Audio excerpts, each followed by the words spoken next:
Assalamualaikum warahmatullahi wabarakatuh. Salam guru penggerak. Pada kesempatan ini, saya akan membahas eksplorasi konsep refleksi diri tentang pemikiran Ki Hajar Dewantara. Nama lengkap saya Laamu Manhaji SPD, calon guru penggerak angkatan 9, asal sekolah SD Alilal 1 Namlea, Kabupaten Buru, Provinsi Maluku. Intisari pemikiran Ki Hajar Dewantara tentang pendidikan. 1.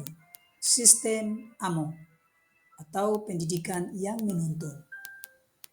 Ki Hajar Dewantara menjelaskan bahwa tujuan pendidikan yaitu menuntun segala kodrat yang ada pada anak-anak agar mereka dapat mencapai keselamatan dan kebahagiaan yang setinggi-tingginya, baik sebagai manusia maupun sebagai anggota masyarakat. Oleh sebab itu, pendidik itu hanya dapat menuntun tumbuh atau hidupnya kekuatan kodrat yang ada pada anak-anak agar dapat memperbaiki lakunya, bukan dasarnya, hidup dan tumbuhnya kekuatan kodrat anak.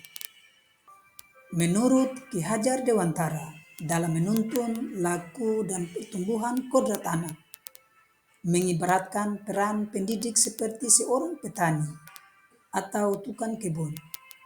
Anak-anak itu seperti biji tumbuhan yang disemai dan ditanam oleh Pak Tani atau tukang kebun di lahan yang telah disediakan. Anak-anak itu bagaikan bulir-bulir jagung yang ditanam. Bila biji jagung ditempatkan di tanah yang subur dengan mendapatkan sinar matahari dan pengairan yang baik, maka meskipun biji jagung adalah bibit jagung yang kurang baik atau kurang berkualitas, dapat tumbuh dengan baik karena perhatian dan perawatan dari petani. Demikian sebaliknya, meskipun biji jagung itu disemai adalah bibit berkualitas, baik namun tumbuh di lahan yang gersang dan tidak mendapatkan pengairan dan cahaya matahari, serta tangan dingin dari petani, maka biji jagung itu mungkin tumbuh namun tidak akan optimal. Yang kedua, kodrat alam dan kodrat zaman. Kita harus sadari bahwa sifat dan bentuk adalah unsur-unsur yang timbul karena pengaruh kodrat alam, sedangkan isi dan irama sangat lekat hubungannya dengan zamannya dan pribadinya seseorang. Kodrat alam adalah sifat alami manusia yang harus dikembangkan, seperti sifat kejujuran, ketulusan, tanggung jawab, dan lain-lainnya.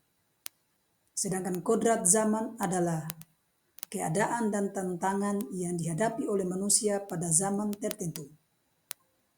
Untuk berhasil dalam kehidupan, Ki Hajar Dewantara percaya bahwa anak-anak harus dididik dengan mempertimbangkan kedua faktor itu. Anak-anak harus diajarkan sifat-sifat yang sesuai dengan kodrat alam mereka dan keterampilan sesuai dengan tuntunan zaman. 3. Asas Trikon. Trikon terdiri dari 3 aspek: kontinu, konvergen, dan konsentris. Kontinu berarti pendidikan yang harus dilaksanakan secara berkesinambungan, dilakukan terus-menerus dengan membuat perencanaan yang baik. Konvergen berarti pendidikan yang dilakukan bisa mengambil dari berbagai sumber di luar negeri, namun harus disesuaikan dengan kebutuhan yang kita miliki sendiri. Konsentris berarti pendidikan yang dilakukan tidak lepas dari kepribadian bangsa kita sendiri.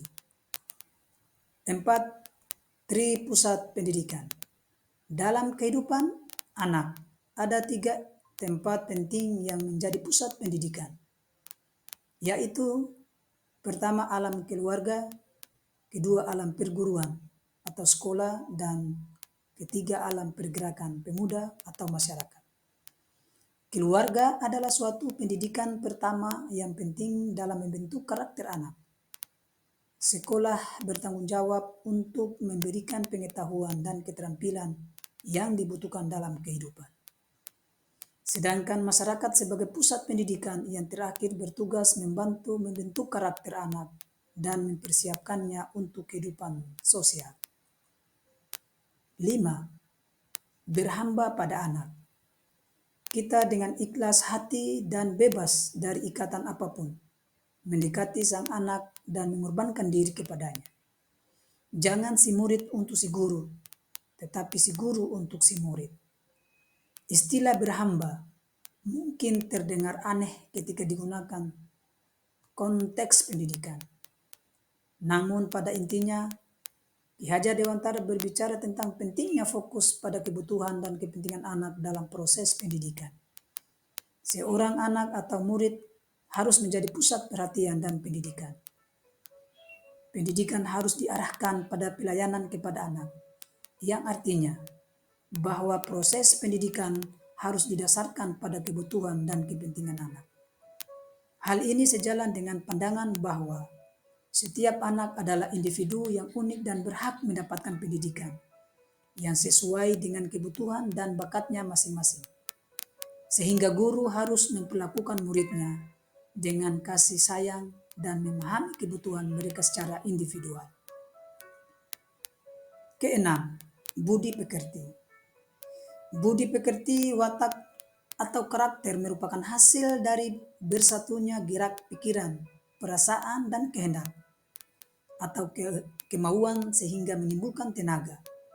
Perlu diketahui bahwa budi berarti pikiran, perasaan, kemauan, sedangkan pekerti artinya tenaga. Jadi suatu pekerti merupakan sifat jiwa manusia, mulai angan-angan hingga menjelma sebagai tenaga. Budi pekerti mencakup nilai-nilai kebajikan seperti sopan santun, kejujuran, kerjasama, dan tanggung jawab.